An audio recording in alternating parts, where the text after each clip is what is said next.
അല്ല, നമ്മൾ ഓൾറെഡി സമീപിക്കുന്നുണ്ട്. നമുക്ക് ഇനി എന്താ, ഈ കുറച്ച് ഡോക്യുമെന്റോട് സബ്മിറ്റ് ചെയ്ത് അവസാനിച്ചു, അതിനേക്കാൾ അപ്പുറം ഇല്ല.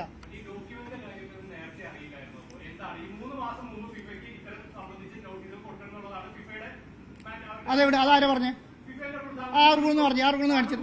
അല്ല, ആ റൂളെന്ന് കാണിക്കേ, ആ റൂളെന്ന് കാണിച്ചേ. ആ ഫിഫേന്റെ 3 മാസം വേണമെന്നുള്ള റൂളെന്ന് കാണിച്ചിട്ടേ. അതാ 20 ദിവസത്താണ് റൂള്. ആ 20 ദിവസത്തെ റൂള് ഏത്?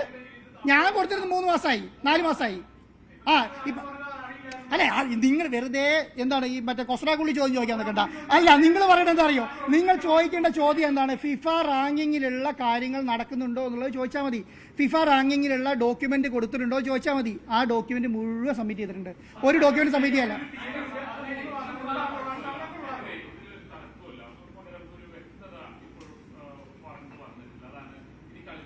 അല്ല, അതാണ് ഞാൻ പറയുന്നത്. നിങ്ങൾ ക്ലാരിറ്റിയോടുകൂടി മനസ്സിലാക്കേണ്ട ഒരു കാര്യം, ഫിഫയ്ക്ക് കൊടുക്കുന്ന ഡോക്യുമെന്റ് മുഴുവൻ കൊടുത്തിട്ടുണ്ട്. ആ ഡോക്യുമെന്റ് മുഴുവൻ സബ്മിറ്റ് ചെയ്ത് കഴിച്ചിട്ടുണ്ട്. ആ സബ്മിറ്റ് ചെയ്ത ഡോക്യുമെന്റിന്റെ ബൂത്ത് എല്ലാ കാര്യങ്ങളും നമ്മൾ ചെയ്തിട്ടുണ്ട്. ഇനി എന്താണ് ചെയ്യേണ്ടത്? അവർ അപ്രൂവൽ തരണം. അപ്രൂവൽ തരിക എന്ന് പറഞ്ഞാൽ എന്താ, ഒരു ദിവസത്തെ കേസേ ഉള്ളൂ, അല്ലെങ്കിൽ 2 ദിവസം. അവരൊരു ബോഡി കൂടിയിട്ട് അതിന് അപ്രൂവൽ തരും. ഒരു രാജ്യത്തെ പ്രധാനപ്പെട്ട ഒരു സ്റ്റേഡിയത്തിനകത്ത് കൊടുക്കുമ്പോൾ അതിന് അപ്രൂവൽ കിട്ടും. ആ അപ്രൂവൽ കിട്ടിക്കഴിഞ്ഞാൽ നമ്മൾ ആരോട് പറയും? AFNോട് പറയും, ഫിഫേൻ്റെ അപ്രൂവൽ കിട്ടിയിട്ടുണ്ട്, ഈ വിൻഡോ നവംബർ വിൻഡോ, മാർച്ചിലെ വിൻഡോ നമുക്ക് ഓക്കെയാണ് എന്ന് പറയും. അപ്പോൾ നമുക്ക് എന്ത് ചെയ്യും? ഒരു ഡോക്യുമെന്റ് നമ്മൾ കൊടുക്കേണ്ട ഡോക്യുമെന്റ് ഉണ്ട്, അത് കൊടുത്തു കഴിഞ്ഞാൽ അവരെന്ത് ചെയ്യും? അടുത്ത വിൻഡോ നമുക്ക് അലോക്കേറ്റ് ചെയ്യും. വിൻഡോ അലോക്കേറ്റ് ചെയ്ത് ഇങ്ങനെ വിൻഡോ അലോക്കേറ്റ് ചെയ്തിട്ടാണ് ആ വിൻഡോ നമ്മൾ നവംബർ 6 കൊടുത്തത്, AFക്ക് കൊടുത്തത്. എന്നിട്ടാണ് അവർ അനൗൺസ് ചെയ്തത്. സെയിം പ്രൊസീജിയറാണ്. അടുത്ത വിൻഡോ ഓപ്പൺ ചെയ്ത് കഴിയുമ്പോൾ അത് ആർക്ക് കൊടുക്കും? AFക്ക് കൊടുക്കും. അപ്പോൾ AF അനൗൺസ് ചെയ്താൽ മാർച്ചിലെ വിൻഡോയ്ക്ക് എടുക്കാം. ഒരു പുതിയ എഗ്രിമെന്റ് കൂടെ വെക്കേണ്ടി വരും ചിലപ്പോൾ ഇതിന്റെ കണ്ടിന്യൂഷൻ മതിയായിരിക്കും, കാരണം എനിക്ക് അറിയില്ല, നോക്കണം. അപ്പോൾ ആ എഗ്രിമെന്റ് വെച്ച് അപ്ലിക്കേഷൻ കൊണ്ട് അവർ അനൗൺസ് ചെയ്യും. അത് ചിലപ്പോൾ ഈ ആഴ്ച തന്നെ നടക്കാൻ സാധ്യതയുണ്ട്. മനസ്സിലായി? അതുകൊണ്ട് ഞാൻ പറഞ്ഞ കളി നടക്കില്ല എന്ന് പറയുന്ന ഒരു പ്രശ്നം ഇല്ല എന്ന് പറയാൻ കാരണം, കളി നടക്കും. ഒറ്റ കാര്യമുള്ളൂ, എന്താണ്? ഈ 2 അപ്രൂവൽ എടുക്കണം എന്നുള്ളതുകൊണ്ടാണ്. ആ അപ്രൂവൽ 2 എടുക്കാൻ വേണ്ടിയിട്ടാണ്.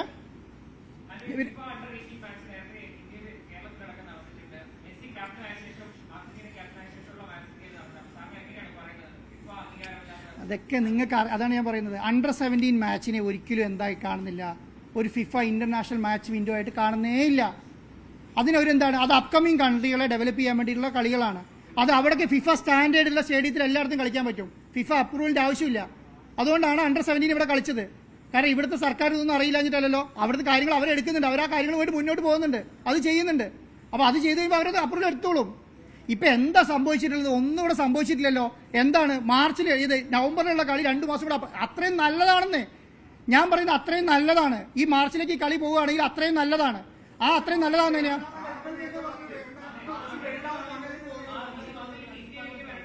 ഏത്? അല്ല, നിങ്ങൾക്ക് ഞാൻ എന്താ ചോദിക്കുന്നത് അറിയോ? അത് നിങ്ങൾ തീരുമാനിക്കേണ്ട, അത് ഞാൻ തീരുമാനിച്ചോളൂ. നവംബറിൽ വേണോ മാർച്ചിൽ വേണോ എന്ന് ഞാൻ തീരുമാനിച്ചോളൂ. ഇനി നവംബറിൽ മാച്ച് വേണ്ട. മീഡിയ കുറ്റപ്പെടുത്തുന്നത് എന്തുകൊണ്ടാണ് നിങ്ങൾ മനസ്സിലാക്കുക. ഞാനൊരു മീഡിയ സഭ നടത്തുന്ന ആളാണല്ലോ. നിങ്ങൾ എന്താ മീഡിയനെ കുറ്റപ്പെടുത്തുന്നതിന് കാരണം എന്താണെന്ന് പറഞ്ഞാൽ, ഞാൻ ഇതിനെ പറഞ്ഞുകൊണ്ടിരിക്കുന്ന international friendly match Argentina, Australia FIFA അനുമതിയോട് നടത്തണമെന്നാണ് പറയുന്നത്. നിങ്ങൾ ഇതിനെ മെസ്സിയിലേക്ക് ഫോക്കസ് ചെയ്യുന്നില്ല. എന്തുകൊണ്ട് വെച്ചാൽ മെസ്സി വരില്ല എന്നുള്ള അർത്ഥത്തിലല്ല. മെസ്സി വരുന്നതിന് വേണ്ടിയിട്ട് തന്നെയാണ്. ആ അർജന്റീന ടീമിനൊപ്പം വരണം. ആ മെസ്സിനെ മാത്രം ഡിസ്കസ് ചെയ്യുകയാണെങ്കിൽ, നമുക്ക് മെസ്സിനോട് മാത്രം ചർച്ച ചെയ്താൽ പോരെ? എനിക്ക് ഈ പകുതി കഷ്ടപ്പാടില്ല, ഇതിന് പകുതി പണം മുടക്കില്ല. ഞാൻ ഒരു മെസ്സിനെ മാത്രം കൊണ്ടുവന്നു. ഇപ്പോൾ ഞാൻ പറയാം, ബോബി ചെമ്മണ്ട് ഒരു മർഡോണയെ കൊണ്ടുവന്നു, ജ്വല്ലറി ഉദ്ഘാടനം ചെയ്യാൻ വേണ്ടിയിട്ട്. കാരണം അത് അദ്ദേഹത്തിന് മാത്രം ഗുണമുള്ള ഒരു കാര്യമാണ്. ഞാൻ എന്താ ഉദ്ദേശിക്കുന്നത്? മെസ്സിനെ മാത്രം കൊണ്ടുവന്ന് എനിക്ക് പേരെടുത്തിട്ട് ഞാൻ അദ്ദേഹത്തിന്റെ കൂടെ നടന്ന് ഒരു റോഡ് ഷോ നടത്തി പോകുക എന്നുള്ള അർത്ഥത്തിലല്ല. ഈ കേരളത്തിൽ ഈ പറയുന്ന ടീമിനെ കൊണ്ട് എന്തെങ്കിലും ഉപകാരം ഉണ്ടാവണം. ഈ കളികൾ നടന്നാൽ മാത്രമേ കേരളത്തിൽ ഉപകാരം ഉണ്ടാവുള്ളൂ, ജനങ്ങൾക്ക് ഉപകാരം ഉണ്ടാവുള്ളൂ, ഭാവിയിലെ കുട്ടികൾക്ക് ഉപകാരം ഉണ്ടാവുള്ളൂ. അതുകൊണ്ടാണ്. അല്ലാതെ മെസ്സിനെ കൊണ്ടുവരാനാണ് എനിക്ക് ഇപ്പോഴും നടക്കുന്നത്. നിങ്ങൾക്കതില്ലാന്ന് പറയണ്ട. കാരണം AFL പൈസയുണ്ട്, അവരോട് ഡിസ്കസ് ചെയ്ത് ഡേറ്റ് ഫിക്സ് ചെയ്ത് ഇപ്പോൾ ഡിസംബറിൽ അവർ വരാൻ വേണ്ടി പ്ലാൻ ചെയ്യുന്നുണ്ടെന്ന് പറഞ്ഞു. അതിൻ്റെ കൂടെ അല്ലെങ്കിൽ 2 ദിവസം മുന്നേ എനിക്ക് കേരള വിസിറ്റും കൂടെ മേടിച്ചാൽ മതി. അതെനിക്ക് പറ്റില്ല എന്നിട്ടല്ല ഞാൻ പറയുന്നത്. എന്താ, ഭാവിയിലൂടെ ഇന്റർനാഷണൽ മാച്ച് നടത്താൻ കഴിയണം നമുക്ക്. അത് ആ ലെവലിലേക്ക് സ്റ്റേഡിയത്തെ ഉയർത്തണം. അതെന്താ മനസ്സിലാക്കാത്തത്? ഞാൻ അതുകൊണ്ടാണ് പറയുന്നത്. നിങ്ങൾ മെസ്സി വരില്ല എന്ന് പറഞ്ഞാൽ ഞാൻ മെസ്സിനോട് മാത്രമല്ല സംസാരിക്കുന്നത്. ഏത്? അല്ല, ഞാൻ പറയുന്നത് തീരുമാനം എടുക്കട്ടെ. തീരുമാനത്തിൽ ഞാൻ തന്നെ പറയുന്നേ. ഇതെല്ലാം നിങ്ങളുടെ മുന്നിൽ ഞാൻ പറയുന്നുണ്ടല്ലോ. ഞാൻ പറയും.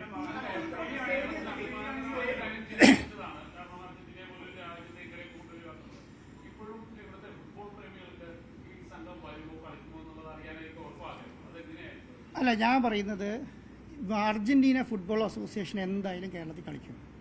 ഒരു ഡൗട്ടും അക്കാര്യത്തിനകത്തില്ല. അല്ലെങ്കിൽ ഞാൻ അവരുടെ എഗ്രിമെൻറ്റ് ക്യാൻസൽ ചെയ്യണം. അവർക്ക് എന്താ, അവർക്ക് പേയ്മെൻറ്റ് കിട്ടിക്കഴിഞ്ഞ സ്ഥിതിക്ക് അവർ ആ ക്യാൻസൽ ചെയ്യേണ്ട കാര്യം, അവരുടെ കയ്യിൽ കിട്ടിയ പൈസ കളയേണ്ട കാര്യമില്ല, അവർക്കത് മുന്നോട്ട് കൊണ്ടുപോകാൻ കഴിയും. പിന്നെ എന്താണ് ഞാൻ പറയുന്നത്, ഇനി അർജന്റീന മാത്രമല്ല ഞാൻ പറയാം, ഈ വിൻഡോ നമുക്ക് സ്റ്റേഡിയം അപ്രൂവ് ആയി കഴിഞ്ഞാൽ നമുക്ക് എല്ലാ ടീമുകളുമായിട്ട് ഡിസ്കസ് ചെയ്യാം, അപ്രൂവൽ എടുക്കാം, എല്ലാ കളികളും നമുക്ക് കൊണ്ടുവരാൻ പറ്റും, ചെയ്യാൻ പറ്റും. അത് നമുക്ക് ആ ലെവലിൽ തന്നെ നോക്കാം, കുഴപ്പമൊന്നുമില്ല.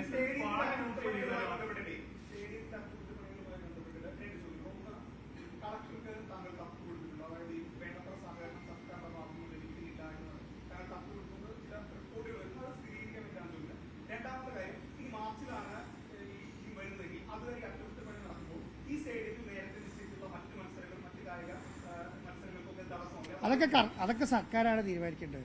അതൊന്നും എൻ്റെ കയ്യിലല്ലല്ലോ. അതൊക്കെ കളിക്കണോ വേണ്ടിയോ എന്നുള്ളത് തീരുമാനിക്കേണ്ട സർക്കാരാണ്. എന്ത് നടന്നാലും ഈ വർക്ക് നിർത്തിവെക്കാൻ പോകുന്നില്ല. ഒറ്റ കാര്യം കൊണ്ടുള്ളൂ, ഇന്റർനാഷണൽ മത്സരം വേണമെന്ന് സർക്കാർ തീരുമാനിക്കുകയാണെങ്കിൽ ഈ വർക്കുമായിട്ട് മുന്നോട്ട് പോകും. അതെ അതെ അല്ല, ഞാൻ പറയുന്നത് ഇപ്പം ഈ കടകൾ 29-ാം തീയതി തുടങ്ങിയിട്ട് 15 ദിവസം അടയ്ക്കണം, 25 ദിവസം അടയ്ക്കണം, അങ്ങനെ അടയ്ക്കണമെന്ന് തീരുമാനം നിങ്ങൾ ഉണ്ടോ? അങ്ങനെ ഇല്ലല്ലോ. കാരണം ആരും ബുദ്ധിമുട്ടിക്കാതെ നമുക്ക് സമയമുണ്ടെങ്കിൽ വൃത്തിയായിട്ട് ചെയ്തുകൂടെ? അല്ല ഞാൻ പറഞ്ഞു 10 അങ്ങനെയല്ല, 29-ാം തീയതി തുടങ്ങിയിട്ട് കടകൾ അടയ്ക്കണം എന്ന് പറഞ്ഞാൽ വെറുതെ അവരെ ബുദ്ധിമുട്ടിക്കണ്ടല്ലോ. നമുക്ക് സമയമുണ്ടെങ്കിൽ അവരെ ബുദ്ധിമുട്ടിക്കാതെ വൃത്തിയായിട്ട് തീർക്കാൻ പറ്റുമല്ലോ, അതിന് തീർത്താൽ മതി. അത് ഞാനല്ല തീരുമാനിക്കുക, അത് സർക്കാരാണ് തീരുമാനിക്കേണ്ടത്. എനിക്കും തീരുമാനിക്കും. ഞാൻ അങ്ങനെ കത്ത് കൊടുത്തിട്ടില്ല.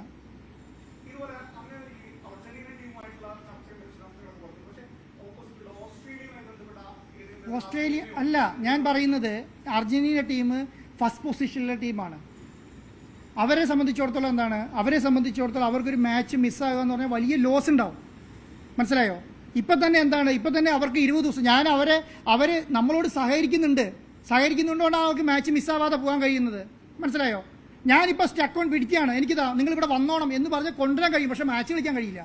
അവരെന്നോട് പറയുന്നുണ്ട്, ഞങ്ങൾ വേണേൽ ഇന്ത്യയിലേക്ക് വരാം, ഞങ്ങൾ പക്ഷേ നിങ്ങൾ റോഡ് ഷോയിൽ പങ്കെടുക്കാം, ഞങ്ങൾ ഇന്ത്യയിലേക്ക് വരാമെന്ന് പറയുന്നുണ്ട്. ഞാൻ അങ്ങനെ കൊണ്ടുപോകാൻ ശരിയാവുമോ? അങ്ങനെ കൊണ്ടുവരാൻ കഴിയുമോ? ഇപ്പം ഇന്നലത്തെ മീറ്റിങ്ങിൽ വരെ അവർ മുന്നോട്ട് വെച്ച സജഷൻ അതാണ്, ഞങ്ങൾക്ക് ഇത്ര ദൂരം ഒന്നിച്ച് ട്രാവൽ ചെയ്യാൻ കഴിയില്ല ഈ വിൻഡോയിൽ, ഞങ്ങൾ 19-ാം തീയതിക്ക് ശേഷം ഒഫീഷ്യൽ വിസിറ്റ് ആയിട്ട് ഇന്ത്യയിൽ വരാം, ഞങ്ങൾ വേണമെങ്കിൽ പത്രസമ്മേളനം നടത്താം, ഞങ്ങൾ റോഡ് ഷോ നടത്താം എന്നൊക്കെ അവർ പറയുന്നുണ്ട്. അവർ പറയുന്നത് എന്തുകൊണ്ടാണ്? കേരളത്തിൽ കളിക്കാൻ ആഗ്രഹമുള്ളതുകൊണ്ടല്ല, കളിക്കാൻ വരണമെന്ന് ആഗ്രഹമുള്ളതുകൊണ്ടാണ്, നമ്മളോട് സഹകരിക്കുന്നതുകൊണ്ടാണ്. അങ്ങനെയാണ് എനിക്കിവരെ കൊണ്ടുവന്ന് തലയൂരിയാൽ പോരെ. പക്ഷെ ഞാൻ അങ്ങനെയല്ല കണ്ടിട്ടുള്ളത്. 19-ാം തീയതിക്ക് ശേഷം എന്ന് പറഞ്ഞാൽ വിൻഡോ കഴിഞ്ഞാലേ വരാൻ പറ്റും. വിൻഡോയ്ക്ക് ഞാനൊരു കാര്യം പറയാം, അതാണ് നിങ്ങൾക്ക് ഞാൻ പറയുന്നത്.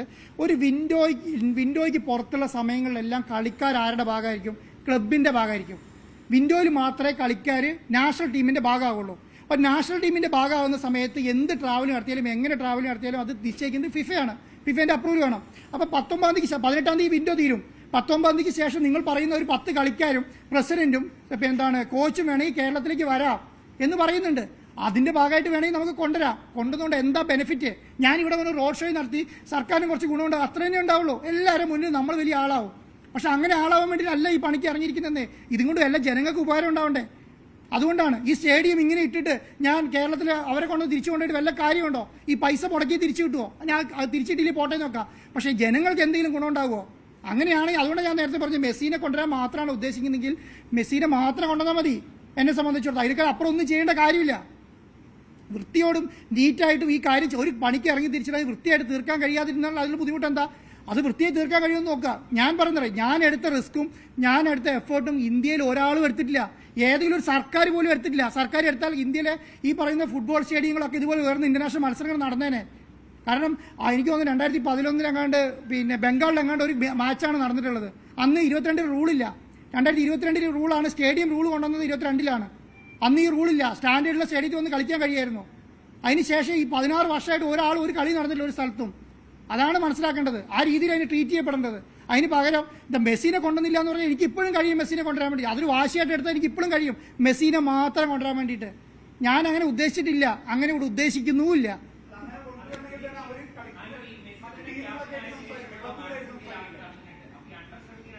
അതാണ് ഞാൻ പറഞ്ഞത്. ആ മാച്ചിന്റെ സമയത്ത് ഫിഫ സ്റ്റാൻഡേർഡ് റൂൾ ഇല്ലാന്ന് 2022-ലാണ് ഉള്ളത്. 2022-ലാണുള്ളത്. അത് നിങ്ങൾക്ക് നോക്കിയാൽ മനസ്സിലാവും. വെറുതെ ഗൂഗിളിൽ കയറി ടയർ 1 ഫോമിൽ നോക്കിയാൽ മനസ്സിലാവും നിങ്ങൾക്ക് എന്തൊക്കെ അപ്ലോഡ് ചെയ്യണമെന്ന്.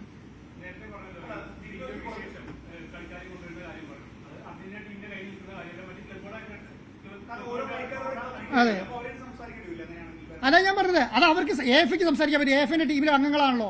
അതിപ്പോൾ നമ്മൾ അവർക്ക് പൈസ കിട്ടിയാൽ മതി, അവർക്ക് ചെയ്യാൻ പറ്റും. അങ്ങനെയാണ് ഇപ്പോൾ ഡൽഹിയിൽ വരുന്നുണ്ടെങ്കിൽ അങ്ങനെയായിരിക്കും വരിക. മനസ്സിലായി? ഇൻഡിവിജ്വലി വരുന്നത് അങ്ങനെയായിരിക്കും. ഏതാ മെസ്സി മാത്രമേ ഉള്ളൂ. അപ്പോൾ ഞാൻ പറഞ്ഞത് അവർ ഡിസ്കസ് ചെയ്ത് തീരുമാനിക്കും. അപ്പോൾ 4, 5, 6 പ്രധാനപ്പെട്ട 10 പേരെ കൊണ്ട് നമുക്ക് 10 പേരെ കൊണ്ട് ചെയ്യിപ്പിക്കാൻ കഴിയും. 10 പേരെ കൊണ്ട് കൈകാര്യം ചെയ്യാൻ പറ്റും.